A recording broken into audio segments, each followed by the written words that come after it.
Miqtë e mi, mirëdita dhe mirë se erdhët në transmetimin tonë të drejt për drejt, si çdo mesditë do jemi në shoqërinë e emisionit Me Zemër të Hapur, live dhe drejt për së drejti në ekranin më të madh informativ në vend, në televizionin News 24. Ditën e sotme do të ndalojmë tek problemet post divorcit. Mbas 26 vitesh, zonja Aida, 50 vjeç, nga qyteti i Elbasanit, ka kërkuar divorcin me bashortin. Ajo është nëna e dy fëmijëve, 27 dhe 25 vjeç, ndërkohë që mbas koronavirusit të 2019 në vitin 2020, ajo kërkoi divorcin, por që ndarja e pasurisë mbetet ende një problem shumë i madh për të.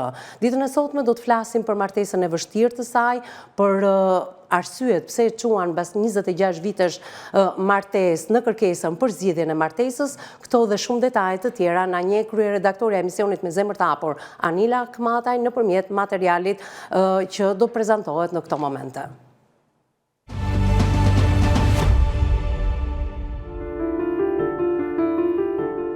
Në studion e emisionit Me Zemër të Hapur, ditën e sotme do të trajtohet historia e një gruaje 50 vjeçare, një nënë që për 26 vite jetoi me durim, sakrificë dhe heshtje, duke mbajtur mbi supe peshën e një martese, që sipas saj ishte e mbushur me dhimbje.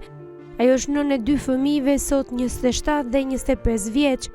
Gruaja thotë se ka jetuar mes akuzave dhe tradhtisë së vazhdueshme. Prej 6 vitesh është e ndarë, por sipas saj akuzat nuk kanë pushuar kurrë. Ish bashorti vazhdon të akuzoj për tradhti, për interesa materiale dhe për braktisje. Ajo rrëfen se familja e tij nuk e ka pranuar që në fillim dhe marrëdhënia me vjerën ka qenë e mbushur me konflikte të shumta. Një nga momentet që ajo kujton me dhimbje është dita kur doli nga spitali, pasi kishte lindur djalin e parë. Në vend të përqafimeve, ajo thotë se u përball me fyeri dhe ofendime të rënda. Sot kjo 50 vjeçare vjen për të rrëfyer të vërtetën e saj, një histori që flet për një grua që thotë se ka duruar për hir të fëmijëve, që ka heshtur për të mos shkatruar familjen, por që në fund zgjodhi të shpëtoj veten. Ndiqni rrëfimin.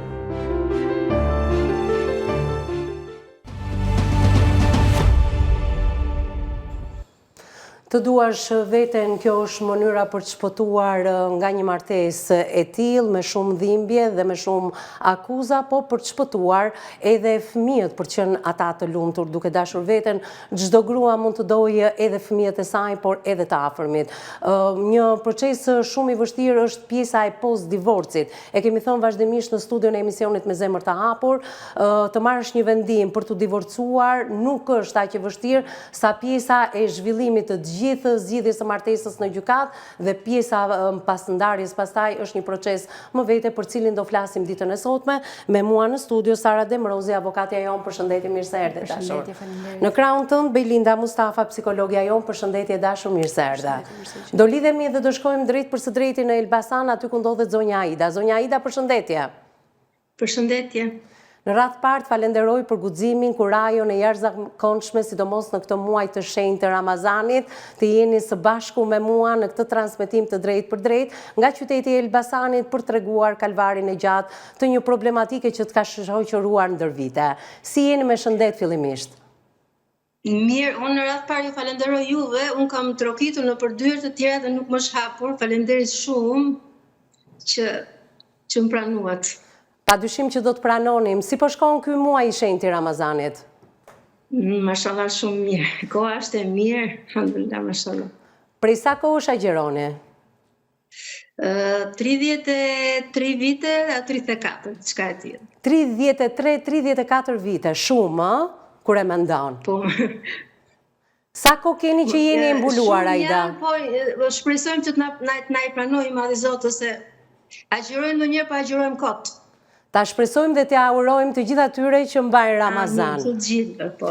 Atëherë, zonja Aida, prej sa vitesh ju jeni mbuluar? E njëjta gjë, 33-34 vite. Pra, në momentin që je mbuluar, në ato moment ke mbajtur Ramazan edhe për herë të parë? Jo, Ramazan kam mbajtur edhe më përpara, po domethënë asnjë diçka një vit e pak, domethënë, pastaj jam mbuluar diçka e tillë. E kuptoj. Ishte një dëshirë e jotja për të mbuluar, si ishte ky moment? Mund ta tregoj pak? Shumë dëshirë. Ju ishit një besimtare, një praktikante, më fol pak për veten tënde, dashur. Unë jam e lindur në qytetin e Cerrikut, kam bërë shkollën e mesme bujqësore atje, në 92 kur është hapur feja në Shqipëri, në Cerrik u hap një shkollë fetare dhe aty kemi vajtur, unë, motra ime, babi, kemi agjëruar për herë të parë, domethënë kështu ka filluar. Pastaj është ajo, domethënë dëshira jote të mbushet zemra dhe kërkon që të vazhdosh më shumë, domethënë. E kuptoj. Pra, si të thuash, besimi lind ka familja fillimisht, se ti, motra dhe babi shkuat pikërisht në shkollat e para që u hapën në vitin 1992. Apo jo? Më vjen mirë, zonja Aida, megjithatë jeta jote nuk ka qenë, si të thuash, kaq e lehtë si edhe besimi yt, apo jo? Jo, e vështirë ka qenë, po më e vështirë është bërë mbas martesës time, se ke prindërit e mi ka qenë më ndryshe, po mbas martesës ka qenë e vështirë. Mirë, ndalojmë pak në pikën 0 të njohjes tënde me ish-bashortin. Si ka qenë njohja juaj? Na ka lidhur dikush, domethënë nuk kemi marrë me dashuri, ka qenë me mbresëri edhe është bërë shpejt e shpejt, sepse ishte, domethënë është nga ana e islamit është bërë ky muhabet. Ai ishte në shkollë në Cerrik. E në atë kohë do mbyllej shkolla edhe dikush u fut, domethënë që na lidhi, ashtu është, kjo është. Pra, si të thuash besimi, po, e kuptoj që ke emocione. Zonja Aida, pra besimi ju bëri bashk? Po. Edhe ai besimtar? Po, të dy, po. Të dy besimtar. Dhe gjithçka u bë shumë shpejt, thoni ju? Po, gati për një javë është bërë pejesa ime. Gati për një javë? Po, një javë. A patët një takim para prak ti dhe ish-bashorti yt ku keni diskutuar se kush ishin aspiratat tuaja për të krijuar familjen? Ne bëjmë parjen në fillim, kemi bërë parjen me babain e fëmijëve, se nuk du t'i them është burri, nuk më pëlqen. Me babain e fëmijëve kam bërë parjen, fillimi ka qenë, domethënë nuk më ka pëlqyer. Sa e kam parë nuk më ngrohu, po nuk i ka qenë risk, kështu them, ka qenë risk. Po. Pra, në paraqitjen e jashtme ai nuk të pëlqeu, nuk të tërhoqi. Në paraqitjen e jashtme edhe në të folur, kur kemi bërë muhabet, nuk më ka pëlqyer. Çfarë diskutuat pra këtu në të folur, çfarë nuk të pëlqeu ty? Nuk i mbajmë, se janë po bërë 30 e kusur vite që kemi bërë parjen, po që shumë gjëra. Ti në aspiratat e tua si grua që do martoheshe me këtë person, kush ishin pikat kryesore për ta krijuar familjen, për te i besimit? Pra, çfarë doje ti nga burri yt i jashtëm? Atë që kërkon çdo grua, tjetë njeri familjar, tjetë brenda normave, jo, nuk kam pas qef alkoholin, bigjozin, këto gjërat nuk i doja, po brenda normave, kjo ka qenë dëshira ime, jo ndonjë. Duke qenë se ishte në drejtimin e besimit tuaj, alkooli dhe bigjozi, besoj se nuk ekzistonte, apo jo? Jo. Dhe për te këtyre gjërave, ti kërkoje një njeri familjar, besnik, të respektueshëm, apo jo? Ama, po, kështu, po, ka qenë që në fillim, do me thënë që kur unë kam hyrë ke shtëpia e babait të fëmijëve, ka qenë një tmerr, domethënë për mua. Mirë, do dalim edhe aty pse ka qenë një tmerr, sepse thash edhe një herë, kur bësh nën për herë të parë me duart plot dhe aq më pak si ky mentaliteti shqiptarëve në ato vite, por ekziston edhe sot që po i çon një pasardhës djalë dhe jo vajzë, do ta ndalojmë edhe këtu dhe më pas akuzat kanë qenë shumë të rënda nga ai vet, por dhe nga familjarët, do doja të dija brenda kësaj jave, duke qenë se nuk të pëlqeu në pamjen e tij fizike, në komunikimin e parë, po brenda një jave po finalizohej fejesa jote.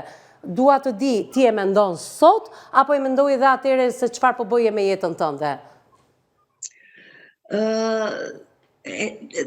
Si që theti, mentaliteti jonë edhe si që kanë shqiptarët, jo vetëm familja ime, por në përgjithësi familjet e shqiptarëve, do me thënë unë që në fillim kam dashur ndarje nga i njëri, por nuk është ai turpi, janë ca gjëra që nuk mundesh edhe je detyruar që të rrish. Qartë, familja jote ishte dakord për këtë lloj martese? Po, babi dhe mami po. Kanë qenë dakord. Atër, zonja Aida, më dëgjon? Po. Atër, ti brënda një jave u fejove dhe më pas fejesës erdi dhe martesa. Nga fejesa në martes, sa kohë zgjati? Gati 2 vjetë e gjysë ka kaluar. Në këto 2 vite e gjysëm, nuk arritet ta njeh këtë person?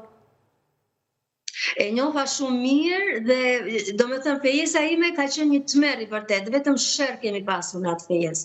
Do me thënë as nuk e kam shijuar, as nuk kam ndier gjë për atë njëri, vetëm sherr dhe vetëm sherr, asgjë tjetër. Po pse e finalizove në martesë? Fillimi, fejes, martesë ka qenë një... Po? Një tmerr, nuk di çfarë të them. Pse e finalizove, duke qenë se këto 2 vite e gjysmë fejes kanë qenë vetëm sherra? Pse e finalizove në martesë? Çfarë të bëri ty të mos i thoje stop në atë kohë, po të duroj 26 vite? Isha, do me thënë, shumë herë kam kërkuar ndarje në fejes, e kam hedhur atë unazën, se sa herë që veja ke shtëpia ati, bëja me timën ati vetëm sherr bëja. Do me thënë, edhe fjalët më banale më thoshte.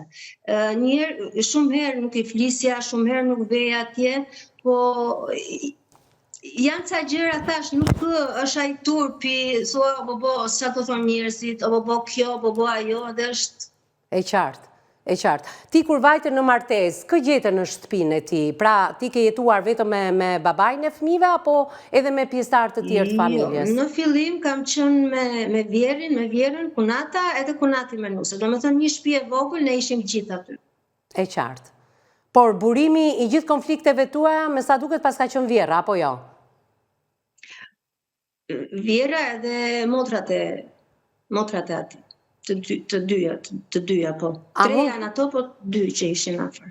A mund të dim shkaqet çfarë kishin përkundrejt teje, nuk të donin ty, si nusen e djalit nuk të pëlqenin? Ai ishte i vogël, ne jemi fejuar të vegjël të dy, plus që ajo nuk më donte, domethënë nuk i kam pëlqyer. Unë jam me origjinë çame dhe këta e kam problem një çik këto gjërat. Pra nuk i ka pëlqyer origjina jote, apo jo? Origjina nuk më ka pëlqyer mua, ai ishte i vogël, do ja shumë gjëra pash. Ti në atë kohë me sa duket ishe mbuluar, apo jo? Po, isha mbuluar edhe kam qenë me perçe. Ata besonin, ishin besimtar, nuk i pëlqente një nuse djali e mbuluar, më thuaj pak, përveç origjinës çame. Shumë qef nuk e kishin, do me thënë ajo me ati nuk më donte hiç ashtu të mbuluar, por se nuk thoshin gjë, nuk më donin. Me ato lloj veshje nuk më donin, por nuk kanë thënë ndonjë gjë, do me thënë. Plus që unë ndënja shumë me ata,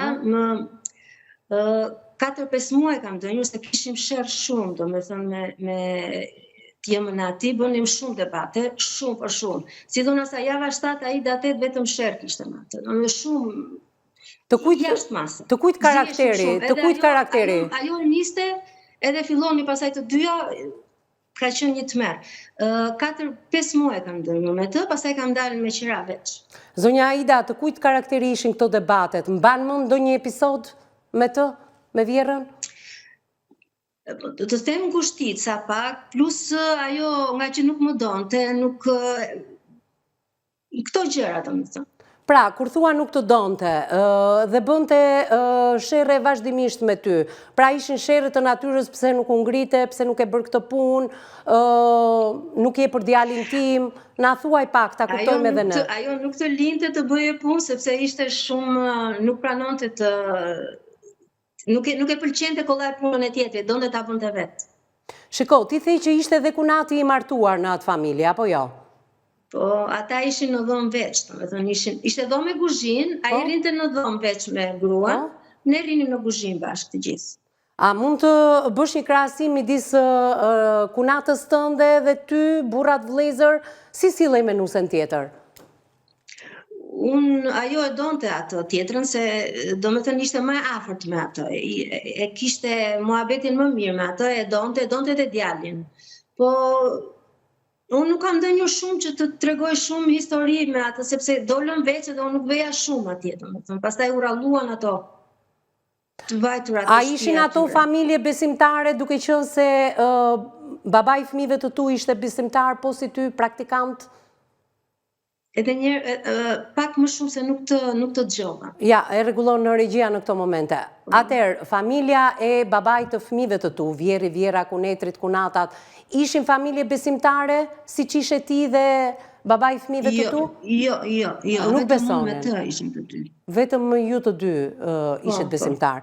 Megjithatë, ti ke ndonjë shumë pak, 4-5 muaj, apo jo dhe u largove nga familja e tyre? Po, dollën me qera pastaj të dy. Dolët me qera të dy. Çfarë ndryshoi? Po. Largimi im nga ajo shtëpi ka qenë, unë nuk e dija, po kisha ngel shtazan me djalin e parë, ka qenë Bajram Kurbani, babai i fëmijëve atëherë mori, do bënte kurban dhe e bëri ke mamim. Familja ime ka shtëpi përdese në Cerrik. Po. Do me thënë, e bëri kurbanin atje dhe nuk la hiç, do me thënë të linte një racion ke mamim, e mori gjithë dhe që ke jamë. Po. Si që kishte, ishin të thuash 3 deshë, që i kam fiksim të gjera, 3 deshë, do me thënë që i mori, i bëri kurbanit që i keja ma, i ku mishi për një javë, dhe të gjithë atë debatin, ati mishi e ka mëngur unë, i more i qove në Cerrik, ti kështu, do me thënë, ka qenë një shërë i vërtet. Erdi Vjerit më kapte, thash, mos më prek me dorë, thash, hapa derën dhe dola. Më falë, ndalojmë pak tu, zonja Aida, ndalojmë pak tu, pse erdi Vjerit të kapte me dorë, do të godiste?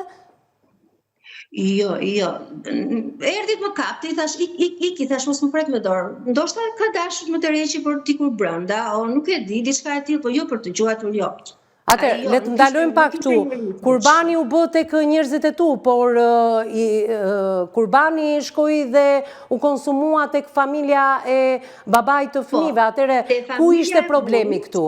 Ku ishte problemi? Familja e burrit dhe i gjithë mishi u nda me fëmijët e saj, Dhe të ikin 2 desh për një javë, është, do me thënë, ti e gruaj vet, ti e familjar e vet.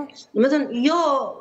Edhe të gjithë shërin, edhe të gjithë ato i hëngra unë pastaj. Po për çfarë ta akuzonin, duke qenë se ato i kishin konsumuar vetë? I voga dhe i çova ke njerëzit e mi. E kuptova. Megjithatë, lindja e djalit të parë është çik shumë problematike pasi ti shkove për të lindur. Besoj ishte një shtatzani që ju e dëshironi të dy, apo jo? Ai e dëshironte shumë, priste që të kisha një fëmijë. E kishit problem gjinin e fëmijës së parë, çfarë do ishte, djalë apo vajzë? Çfarë dëshironit? Unë jo, po ai djalë dëshironte. Ti nuk e kishe problem si grua, ai e kishte problem. Kur mësoi që ishte djalë, si reagoi? S'bëri ndonjë gjë. Nuk bëri? Jo, s'kishte ndonjë reagim. Megjithatë, dalja nga spitali u përmend edhe në kronikën e kryeredaktores së emisionit Me zemër të hapur me djalin e parë, ti ke pasur shumë akuza pas lindjes së fëmijës së parë. Të kujt karakteri ishin këto akuza? Do me thënë, unë përpara, kur kam qenë shtazan, kisha gati 2 vjet, 1 vit e gjysma 2 vjet që nuk i flisja atje më stati me gojë. Kur kam lindur, kam qenë ke mamim dhe djalin e kam lindur në Cerrik e njerëzit e mi. Do me thënë, nga aty, nga që djali kishte probleme, erdha në Elbasan. Ato nuk më erdhën, një herë më erdhën në spital, nuk më erdhën, në kam në një javë në spital. Edhe a ditë që dole nga spitali, erdi, e mori i biri, edhe më nxorën, vajte në shtëpi, ikën. Kishte ardhi me motor atje, erdi dhe ajo edhe kam filluar ditë një shërë, që unë nuk e di, mua më ka ruajtur i madhi Zot në ato momente, më ka ruajtur i madhi Zot. Më rria në Lehon, isha shtruar gati 8 ditë në spital, pa ngrënë, po dhe e smur, edhe ajo filloi bashkë me të bijën një shërë që vetëm i madhi Zot është që e din. Unë nuk e di si më ka ruajtur i madhi Zot, se mua unë do kisha kaluar nga mendja në ato momente. Më fal pak, po pse e bën këtë sherr nën e bi? Për çfarë arsye? Po sepse ajo ishte robi i vet i tillë. Nuk do gjente shkak kot edhe do fillonte. Ishte vet njeriu i tillë. Ta akuzuan për diçka në lidhje me djalin? Jo, nuk ishte pse të më akuzonte, sepse djali ishte i vogël, ajo duhet vinte si gjyshja e djalit, të vinte, të lante djalin, ta mbante se e kishte nipin e vet. Domethënë, këtë djalë ajo kishte të parin me burrin që ka, edhe duhet ta mbante, ta kishte për krenari, sepse ishte djali i djalit, domethënë. Kurse ajo as që e mendoi hiç, domethënë. Atëherë, me burrin që ka, pra me babajnë e ish bashortit tënd. Ka 3 vajza, ka dhe këtë djalë. Ka 3 vajza dhe ka këtë djalë. Dhe ishte nipi i parë për të me... Po, nipi i parë, po. Pra, ish vjera jote ka pasur martesat të tjera, burra të tjerë, fëmijë të tjerë? Kishte një martesë tjetër dhe kishte një djalë në martesën e parë. Kishte një djalë me martesën e parë. E qartë. Mirë, si duket i biri pas ka ndjekur hapat e nënës së tij, duke pasur edhe ai martesa të tjera, ndjekim hapësirën e parë publicitare dhe rikthehemi menjëherë në transmetim të drejtë për drejtë më shumë detaje të tjera të kësaj historie që trondit.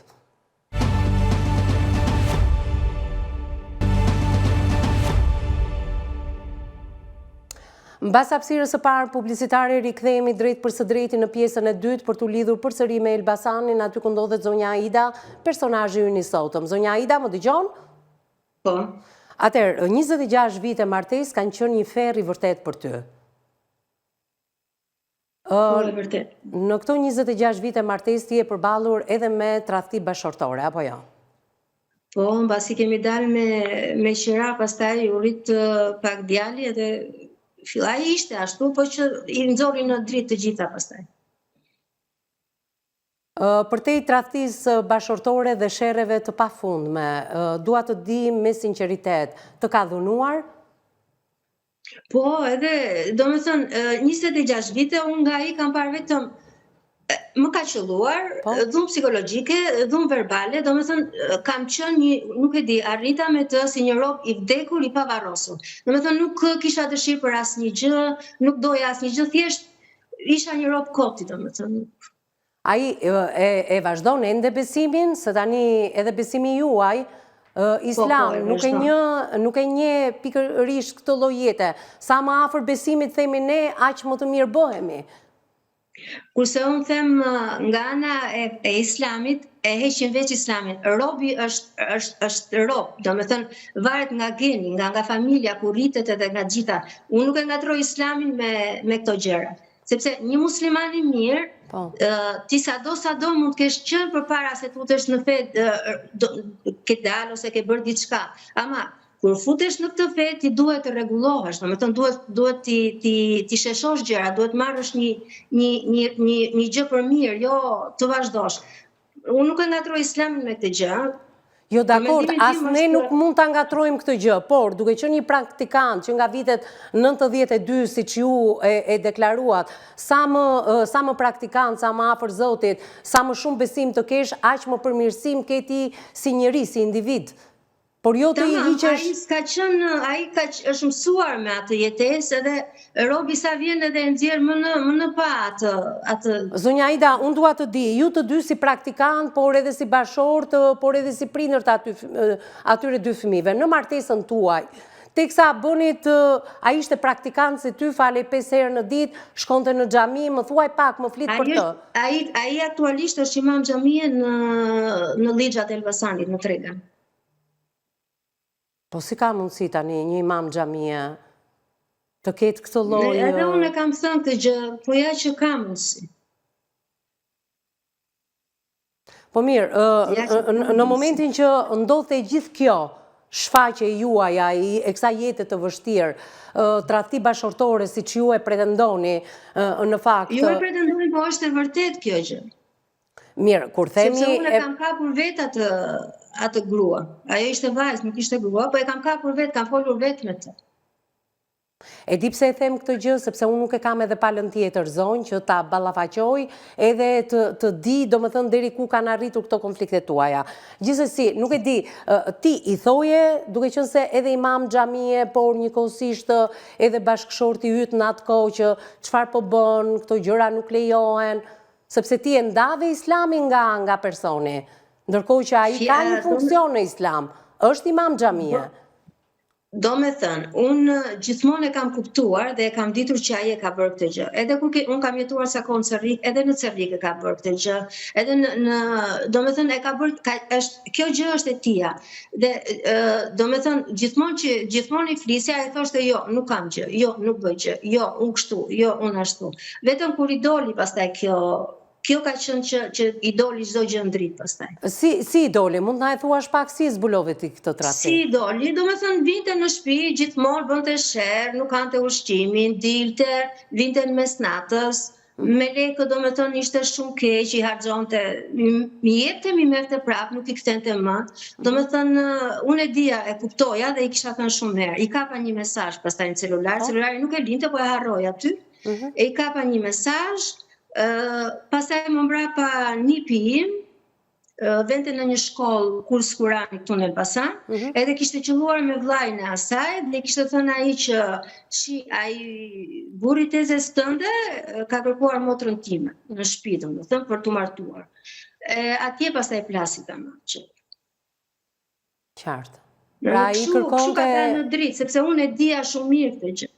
Pra i kërkonte edhe martesa të tjera si që keni ju pra në... A i kërkonte martes, po pa më thonë mua, do me thënë, sepse nëse në islam është kështu, burri duhet flasi me gruan, të binte gruan dhe pasaj të martohet. A i nuk më kishte thënë mua, dhe kur unë i thosha që po merre, unë nuk e kam problem. Merre, më jep, më mbaj mua dhe fëmijët e mi, edhe i shikoj jetën tënde. A i thoshte jo, unë nuk e bëj këtë gjë, jo, unë nuk dua tjetër.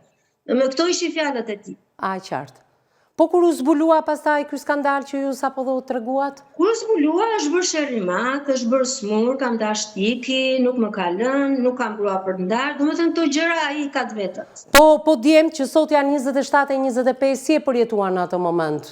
Këtë problem. Fëmijët e kanë vuajtur shumë se ata ishin të rritur, po jo mjaftueshëm. Nuk e mbaj më sa ka qenë djali drejt me thënë. Kur e kam vajtur njërë ke shtëpia e saj, e kishte në krahas këtu në Elbasan, edhe vajta ke shtëpia e saj, ajo priste që unë ta kërkoja në shtëpi, sepse ky ndoshta ashtu i ka thënë. Po e ftova pastaj që të flisja me të në shtëpinë time, e djali e pa dhe nuk i erdhi mirë as pak. Pra fëmijët u ndjen keq kur pan një grua që ti doje të bisedoje me të dhe të kuptoje çfarë po ndodhte me babain e tyre, por edhe me bashkëshortin atë kohë tëndin. Mirë, unë e kuptoj që ishte shumë e vështirë, por mbas vitit 2019, mbas Covid-19, ju në fakt në vitin 2020 për para 6 vitesh keni kërkuar divorce në gjykatë. Dhe kjo ka qenë shumë e vështirë për juve, apo jo?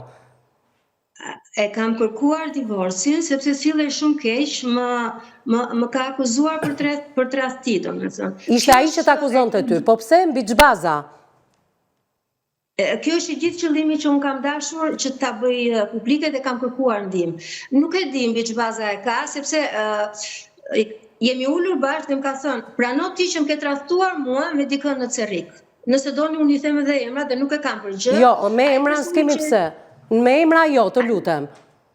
Okej, dakor. Jam në islam është një betim në Kur'an, po është një betim shumë i rëndë. Më ka thënë, prano ti që më ke trajtuar mua me filanin në Cerrik. I jam betuar dhe i kam thënë, mallkimi i Zotit qoftë mbi mua 3 herë, është mallkimi i Zotit. Mallkimi i robit është i rëndë, jo mallkimi i Zotit. Mallkimi i Zotit qoftë mbi mua nëse unë ty të kam tradhtuar. Edhe prapë sot më thotë që ti më ke tradhtuar. Edhe prapë sot më thotë që ti ke ikur vetë, ke ikur për një burr të pasur, më ke vjedhur lekët, domethënë janë shumë gjëra, pa pikë turpi, i thotë edhe kur kishim seancën e gjyqit për ndarjen e pasurisë, e tha në mes të gjyqtarit të asaj gocës aty, tha kjo më ka vjedhur kaq, tha më ka vjedhur kaq. Ndalojmë pak tu zonja Aida, pse ai ta akuzon ty pikërisht për një person, emrin e të cilit nuk kemi pse e përmendim në këtë transmetim, që ti në Cerrik mund ta kesh tradhtuar me të. Çfarë ka midis teje dhe personit? Ka një lloj shoqërie, ka një lloj afrimiteti? Ai nuk ka fakte për asnjë gjë. Jo, fakti është tjetër gjë, por lidhja juaj me këtë person çfarë është? Që ta kuptojmë dhe në? Nuk ka lidhje, thjesht kam bërë kemi vajtur bashkë dhe kemi bërë diçka atje ke ai personi, asnjë gjë tjetër. Por se ai është, ndoshta e kanë fryrë të tjerët, i kanë thënë diçka, unë nuk e di. Gjëjden, Cerriku është i vogël. Është shumë i vogël. Dhe unë jam go Cerriku dhe prindrit e mi, dhe unë kam njerëzit e mi gjithë në Cerrik dhe të gjithë na njohin. Nëse unë me Shami do kisha bërë diçka në Cerrik, do ishte bërë buje madhe.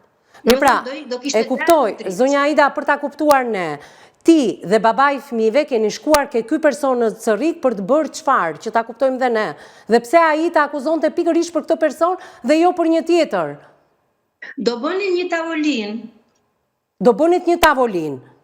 Po, do porosisnim një tavolinë. Do porosisnit një tavolinë. Çfarë pa ai, kur ti dhe ai keni shkuar te ky person për të porositur tavolinën, që më pas ai nuk pa asnjë gjë fare aty, por se u kujtua mbas 20 vitesh, më thoshte mua që ti më ke trajtuar me atë. Nëse ai do kishte parë diçka, do e thoshte që aty. Do e bënte që atje. Pra ti këtë person e ke njohur përpara 20 viteve? E ke njohur si banori i Cerrikut?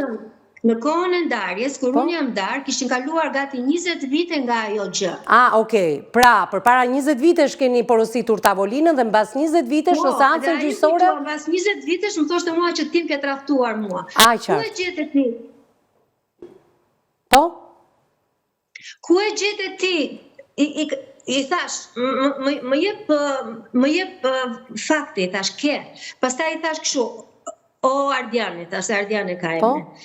Se nga që ka akuzuar e jëmë ati gjithmonë, imoralja e Cerrikut, imorale, këto gjëra ishin. Fjalët e bukura për mua, këto kanë qënë. Nuk di këtë, je pise, imorale, je kështu, do me thënë, këto kanë qënë. Qartë. O Ardiani, i thash. Dakord, kam qënë e tillë, kam vajtur me gjithë Cerrikun, i thash, në rregull. Gjatë kohës, më lumë të thash, edhe nëse kam vajtur. Gjatë kohës që ne të dy jemi bashkë, a ke gjë ti me mua, ke fakte që unë të kam trajtuar, kam vajtur me ndonjë? Jo, më tha mua. Çfarë ke, i thash që plet? Çfarë ke që e bën të shet? Mos jam ulur në gjumi dhe i kam thënë, mos e prish shtëpinë, mos e shkatro familjen tënde. Mblidhi kalamajt e tu edhe të jemi bashkë. Ai vazhdoi më keq pastaj. Mirë, megjithatë, po. Megjithatë, është e rëndë në fakt për dy djemë që dëgjojnë një bisedë të tillë të babait të tyre ndaj nënës. Mirë, megjithatë, gjykata në 2020 e vendosi divorcin ndaj jush. Edhe më fal, po nuk të dëgjoj mirë se zëri vjen si. Po, atëherë, po ta përsëris edhe një herë, ju lutem regjia ma rregulloni këtë komunikim me zonjën Aida. Atëherë, zonja Aida, po, më dëgjon pak? Po. Prap zëri ashtu është, po. Atëherë, po të them që është e rëndë për dy djemt që dëgjojnë babain e tyre t'i flasin nënës në këtë lloj mënyre siç ka folur zotria aty. Atëherë, gjykata e vendosi divorcin ndaj jush. Dhe ju vijuat jetën më vete. Tani, nga momenti i divorcit... Edhe njerë se nuk të dëgjova, edhe njerë të lutëm. Ja, do t'a rregulloj regjia në këto momente, problemin që kemi, nuk e di a dëgjohet apo jo në transmetim. Zonja Aida, më dëgjon? Po. Atëherë, më dëgjon? Po.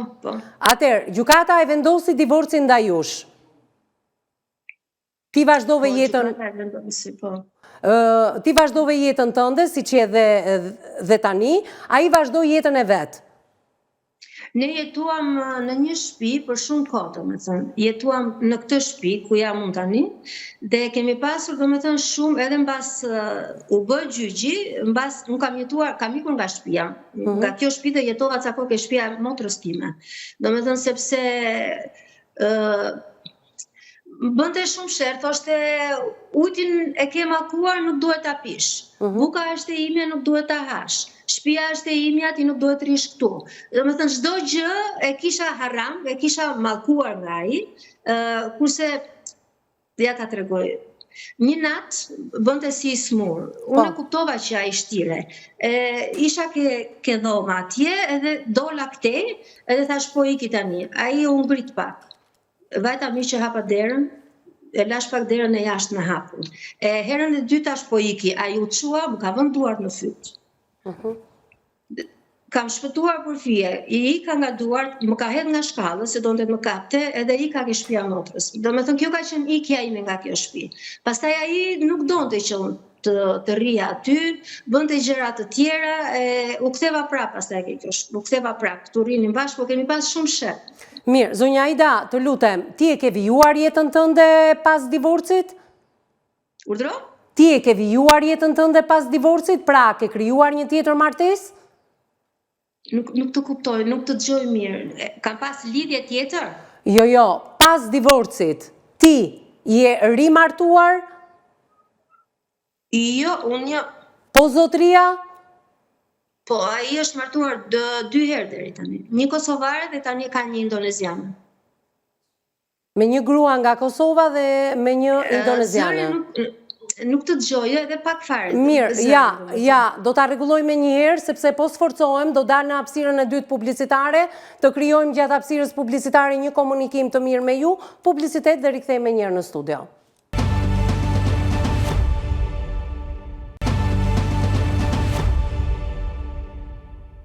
Mbas hapësirës së dytë dhe të fundit publicitare jemi në pjesën e tretë, do të mundohemi ta përmbledhim në pak minuta sepse duhet flasi edhe paneli sotëm avokatja së bashku me psikologen. Ndoshta zonja Aida më dëgjon?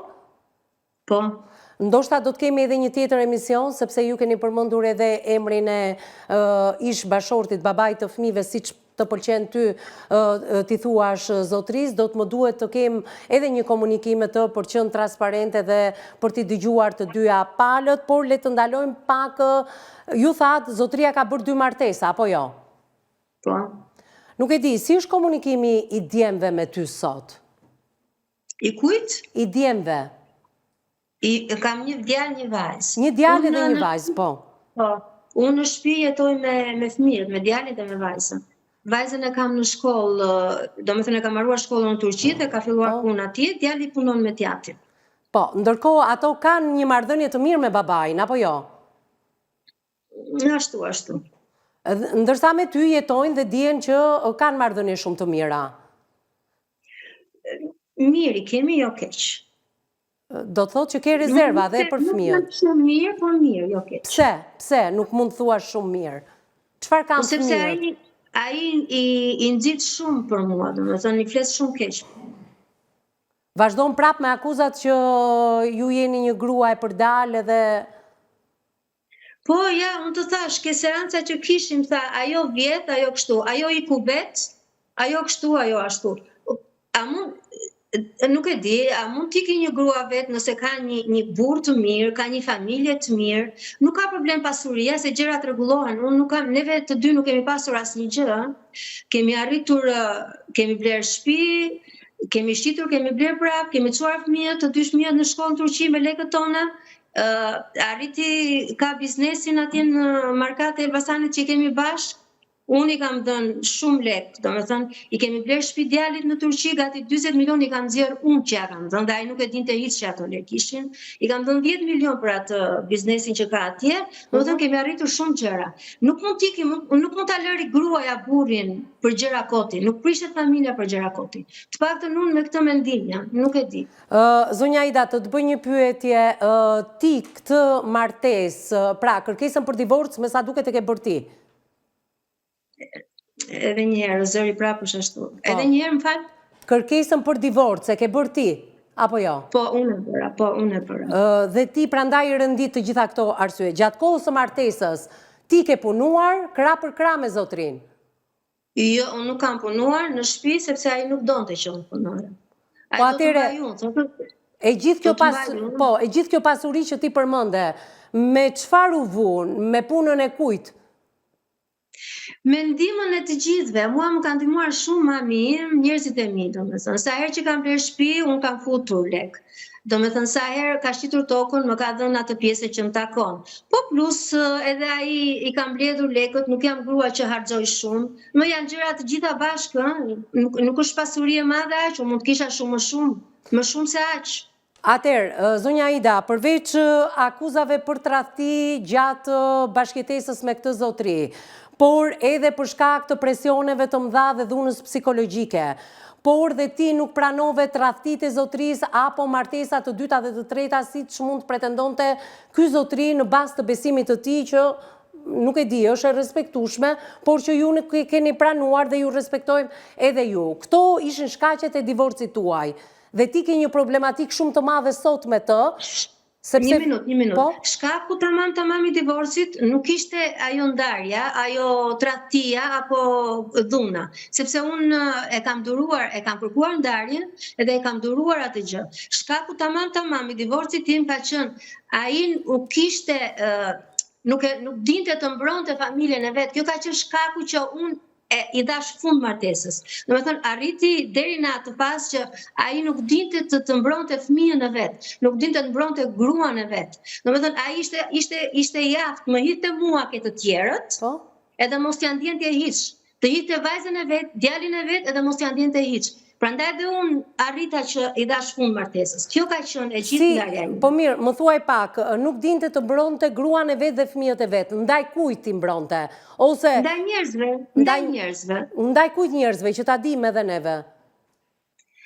Ka qenë një rast, unë nuk e di, nuk mund të flas tamam me emra apo jo, po sepse ka qenë dikush, domethënë që më ka ngacmuar mua, unë nuk e di se kam kuptuar, ose më ka dashur mua, edhe ka bërë një bela o një gjë.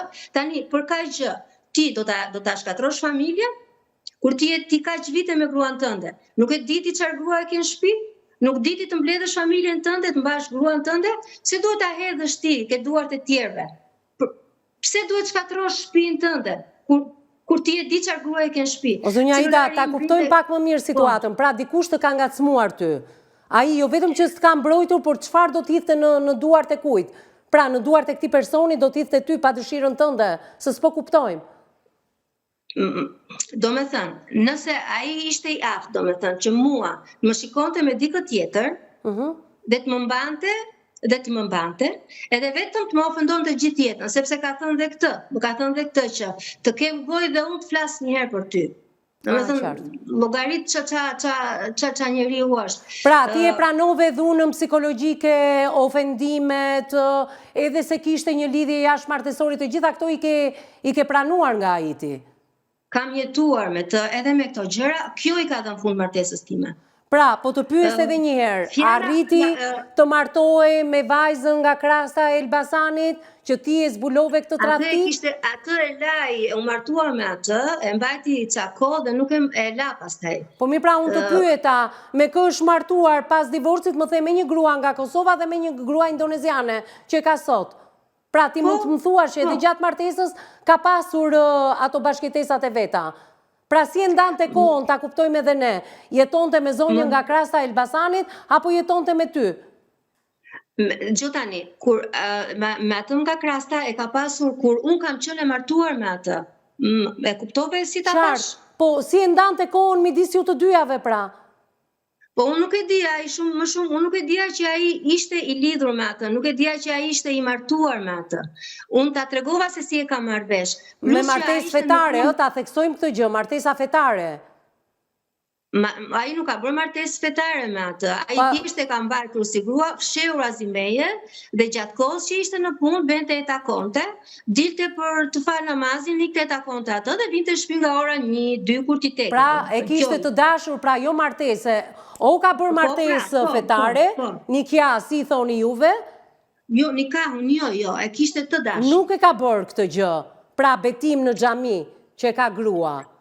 Jo, ai e ka dashnore, më saktë. Po mi pra, ta themi edhe të kuptojmë qartë, sepse duhet kuptojmë shumë nga pasuri. Jo, ti s'më ke kuptuar, sepse unë ta sqarova. Kur i doli kjo, ai ka pasur, më ka tratuar shumë herë tash, por se kjo i doli, i buri ka pakun që të gjithave. Po? Nuk më ke kuptuar ti, kurse mbas ndarjes time, mbas ndarjes, ai është martuar me një indoneziane, 3 muaj e mbajti atë, kur kishte indonezianen, fliste me një kosovare. Fliste me kosovaren, më dëgjoj mirë, fliste me kosovaren dhe atë gruan e kishte në shtëpi. Fliste edhe me mua dhe më thoshte mua, hajde, unë i shumësoj me 0 të gjitha, vetëm ti hajde me mua. Pastaj, bëri aktin, bëri atë nikahun që thua ti me kosovaren. Më kupton? Qartë. Mirë pra, se ju thoni që nuk të kam kuptuar. Bëri aktin me kosovaren. E përzuri indoneziane, mori kosovaren. E kuptoj. Mori kosovaren. Mirë pra, në një realitet si joni, më vjen keq ta them këtë zonja Aida, ne na duken absurditete këto që ju po tregoni. Prandaj edhe ne nuk të kuptojmë dhe duhet të sqarohemi. Megjithatë, është reale dhe është shumë e vërtet. Jo, dakor. Është reale dhe është shumë e vërtet. Mirë, zonja Aida, po. Dje, pardje, kur e kishim, datë 24, datë 26, dje pardje, kishim seancën e dytë të ndarjes pasurisë. Unë isha jashtë ke gjykata, erdi dëshmohet në qafë, do me thënë, aje ka vrua në shtëpi, erdi dëshmohet në qafë, e pash u largova, sepse ajo martesa ime kishte vite që kishte mbaruar, por mua ai nuk është me asgjë, thjesht baba i fëmijëve, asgjë tjetër. Do me thënë, ai është njeri që nuk knaqet kur. E qartë. Zonja Aida, zhvillimi i emisionit Me Zemër të Hapur ka një fillim, ka edhe një fund. Historia jote ka shumë detajet për treguar. Ndaj unë të ftoj edhe nesër në program të flasim pak për pasurinë tuaj dhe për ndarjen e pasurisë. Ndoshta do mundohem të lidhem edhe me zotrin për t'i dëgjuar dhe versionin e tij, po për kaq sa dëgjuam ditën e sotme, dua të ndaloj tek të ftuarat e mia, tek avokatja Sara Demrozi dhe tek psikologa Belinda Mustafa. Fillimisht me avokaten. Sara, kaj sa kemi dëgjuar? Ditën e sotme, zonja thot, ju s'më keni kuptuar, por në një realitet si joni, ku ne jetojmë, janë pak absurditete, pavarësisht se zonja thot, unë po flas me zemër të hapur dhe kjo ka qenë jeta ime. Pra, ka pasur arsye të mjaftueshme, me sa kuptojmë ne, për të shkuar drejt një zgjidhje të martesës, apo jo. Atëherë, flasim pak për zgjidhjen e martesës dhe rruga ligjore që duhet ndjekur, por nesër do mbetemi tek ndarja e pasurisë, më duhet të dëgjoj pak edhe zotrin. Nga ana ligjore dhe nga pikpamjet ligjore. Në radhë të parë dua të përgëzoj zonjën për kurajon që ka pas që të largohej nga ajo martesë që i ka dhënë dhe i ka dhuruar veç dhimbje deri sot. Edhe përgëzoj edhe për faktin që pas gjithë këtyre që ka kaluar mba një qëndrim sado pozitiv, është e artikuluar në mendimet e veta. Me sa kam kuptuar se ka thënë 1-2-3 herë që është akoma në proces për ndarjen e pasurisë, kjo do të thotë që nuk është ndarë akoma pasuria bashkëshortore. Pasuria bashkëshortore dhe ndarja e saj funksionon kështu. Burri dhe grua për gjatë martesës dhe pasuritë që krijojnë për gjatë martesës janë gjë e përbashkët dhe pasuria do ndahet përkatësisht sa i takon burrit dhe sa i takon gruas. Pavarësisht kontributit të gjithë secilit. Po kontribut ka dhënë nusja.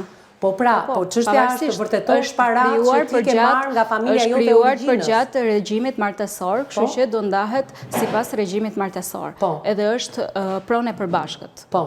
Kështu që do shohim se si do zhvillohet dhe se si do ta vlerësoj gjykata pasurinë. Ndërsa për sa i përket procesit e divorcit, zonja është ndarë tani, dua të theksoj një gjë që ligji shqiptar nuk e pranon bigamin, nuk ekziston bigamia. Pikërisht pra prandaj po e pyesja edhe unë. Bigamia është një gjë që është e jashtëligjshme. Po. Edhe kodi civil nuk e pranon, nuk është një gjë që ekziston. Është një kod fetar. Pra bigamia e pranon feja, por nuk e pranon ligji.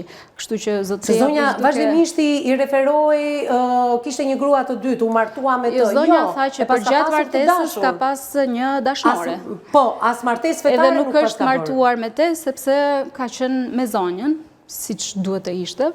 Pastaj, pasi u nda me zonjën, mori një grua indoneziane. Pastaj e la dhe gruan indoneziane... Jo, gjatë martesës, thot ajo, 26 vite për herë ka bërë këtë punë. Po. Vetëm rasti i zonjës nga Krasta e Elbasanit u zbulua. E zotris, pavarësisht se nuk e ka respektuar lidhjen martesore me zonjën dhe ka ushtruar dhunë psikologjike, fizike për gjatë viteve, plus që në kulturën fatkeqësisht shqiptare kemi pasur e kemi dëgjuar shumë raste ku edhe familja ka ndërhyrë gjithmonë në rastet që nuk i përkasin familjes, edhe ka treguar gjithë këto shere dhe zënka që ka duruar për gjatë viteve. Nuk është mirë që të jetojmë në këtë realitet, po fatkeqësisht ndodhemi në këtë realitet dhe tani duhet me zgjidhur pasojat që vijnë nga ky realiteti.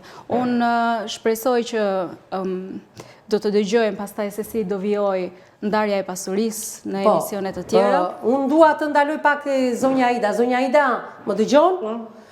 Mund të më thuash pak se tregove një episod që ti ke dalë në një farë mënyre nëpërmjet një rrengu që po të bënte babai i fëmijëve. Pra ushtirë si smurti, ke lënë derën hapur, ka dashur të mbysi dhe ti shkove tek motra. Por aktualisht, aktualisht je në shtëpinë ku ndodhi ky incident së bashku me fëmijët. Pra ka dalë ai nga banesa? Kur unë cako ika nga Shqipëria, shkova ke motra ime në Belgjik, domethënë. Edhe ai është martuar, ka marrë të indoneziane dhe nuk e ka sjell këtu në shtëpi sepse fëmijët nuk e pranonin. Dhe ai ishte i detyruar që të dilte me qira, jo se ka dashur të dalë. Qartë. Dhe në momentin që ai doli me qira me indonezianen, u riktheve ti në banesë.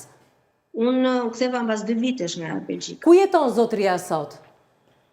Ka bler shtëpi që ka pasur me qira, ka filluar edhe paguan lekët e ka bler se më ka thënë vetëm. E kuptoj.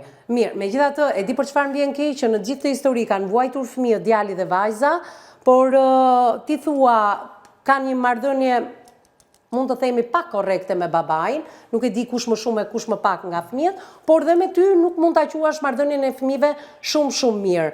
A mendon ndonjëherë se fëmijët tuaj si djali dhe vajza ndoshta ju kanë bërë fajtor të dyve për jetën që ata kanë sot? Domethënë, fajtor babain por edhe ty pak a shumë. E mendon këtë gjë?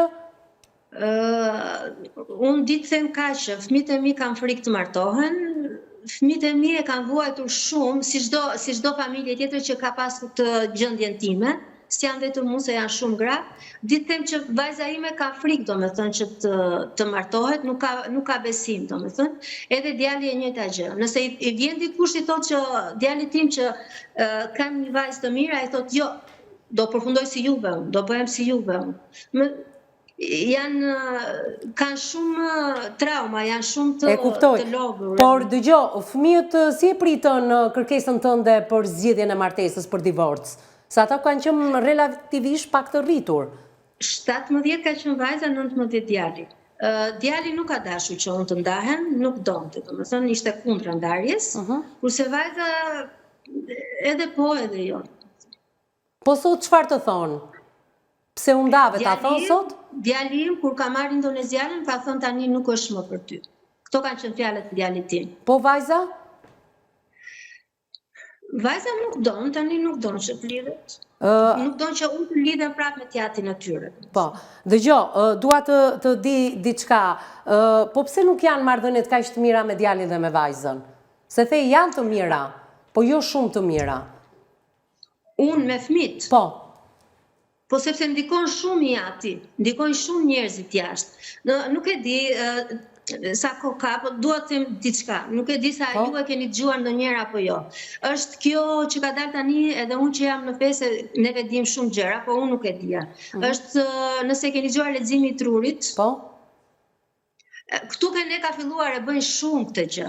Dhe fëmijët e mi, edhe unë, po jetojmë shumë keq këtë gjë, nga të gjithë këtu në Elbasan. Me të ka filluar e bëjnë që të gjithë. Dhe është shumë e vështirë, shumë e vështirë që t'ja dalësh. Ajo është diçka, për mua është e pisët. Nuk është lexim truri. Ajo të vë, keni gjindët, e keni dëgjuar ndonjëherë?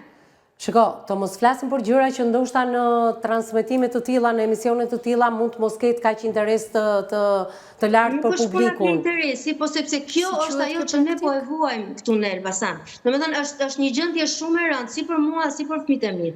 Edhe njerëzit shumica ndihmojnë, jo të gjithë, Shiko, për audiencën që është e ndarë, që beson apo nuk beson në gjëra të tilla, prandaj po të them se dikush që beson edhe mund të kuptoj, por dikush që nuk beson, atëherë del në probleme të tjera në këtë emision dhe nuk do doja ti prekja. Mirë, pra, fëmijët e ndjekin rrugën e besimit tuaj, që ta kuptojmë edhe ne. E po mirë pra, okej, duke qenë se fëmijët ndjekin besimin tuaj, e qartë. Megjithatë, ato kanë marrëdhënie me babain e tyre, e dënojnë për çfarë ka për babai i tyre, ndërkohë që ju thoni që ka një marrëdhënie korrekte dhe të mirë me ty, por jo ajo që do dëshironte çdo nën.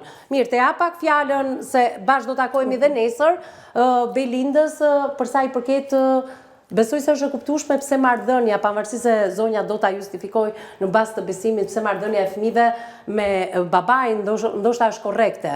Mund të mos themi e mirë, ndërsa me nënën është e mirë dhe jo ashtu siç çdo donte zonja shumë e mirë. E kanë përjetuar keq ata divorcin e prindërve, sa është e kuptueshme pse ata nuk duan në këtë moshë të krijojnë familjet e tyre. Por do vi momenti që edhe ata t'i krijojnë. Ka qenë një martesë shumë e vështirë, me shumë detaje, me sa duket, me një grua me origjinë çame, me shumë probleme në familje pa dëshiruar, sa ai takimi i parë është edhe çelësi i suksesit midis vajzës apo djalit për të shkuar në familjet e bashortit ose të bashortës në momentet e pare. Ky është edhe momenti për të kuptuar i klikut të parë, i mirëseardhjes së parë, po që ka një rol shumë të veçantë pastaj në vazhdimsi. Do doja komentin tënd. Po, patjetër. Nëse do të flasim fillimisht për këtë marrëdhënien dhe këtë takimin e parë, duhet të them diçka që kjo marrëdhënie ka qenë problematike që në gjenezën e tij, që në gjenezën e saj. Ka qenë jo funksionale, duke marrë parasysh edhe për stigmën kulturore ku zonja ndodhej, pra ishte në një farë mënyrë e detyruar për të vazhduar marrëdhënien me zotrin për shkak të stigmës dhe familjes së saj, e cila e kërkonte këtë marrëdhënie. Finalizimi në martesë është kryer për shkak të këmbguljes edhe të familjarëve. Pra, nuk është bërë me vetë dëshirën e zonjës.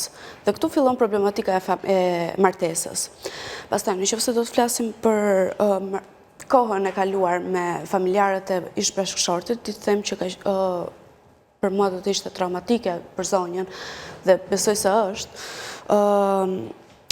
E di ku duat ndalojmë pak tek tradhtia bashkëshortore. Tani, në fillim fare zonja tha që nuk isha një marrëdhënie të mirë me kunatat edhe me vjerrën, për shkak të origjinës time. Por me sa duket çifti u nda mbas 4-5 muajsh dhe jetoi më vete. Tani, kanë vënë një pasuri për cilën ne do flasim në ditën e nesërme, në emisionin tjetër, por aty lind një tradhti bashkëshortore. Dua të di, se shpeshherë në këtë studio thuhet që një tradhtar gjithmonë akuzon palën tjetër për tradhti. Është gjithmonë kështu apo një tradhtar di të mbuloj shumë mirë tradhtitë e tij? Shumë mirë tradhtitë e tij, por këtu sipas rrëfimit të zonjës, unë kam kuptuar diçka që partneri i zonjës, ish-bashkëshorti i zonjës, vuan nga çrregullimi deluzional i xhelozisë. Qartë. E cila është patologji, sepse në një moment që ju pas 20 vitesh akuzoni për një tradhti të supozuar, pra.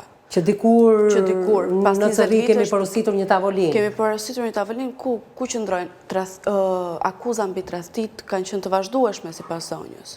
Këtu tregon që ish-bashkëshorti vuan nga një patologji, por do doja shumë që ta kisha dhe ta konfirmoja këtë gjë, është thjesht një hipoteze imja në këtë momente, sipas rrëfimit të zonjës. Sipas rrëfimit të saj, gjithmonë, se po dëgjojmë zotrin, ndoshta do ndryshosh edhe qëndrim.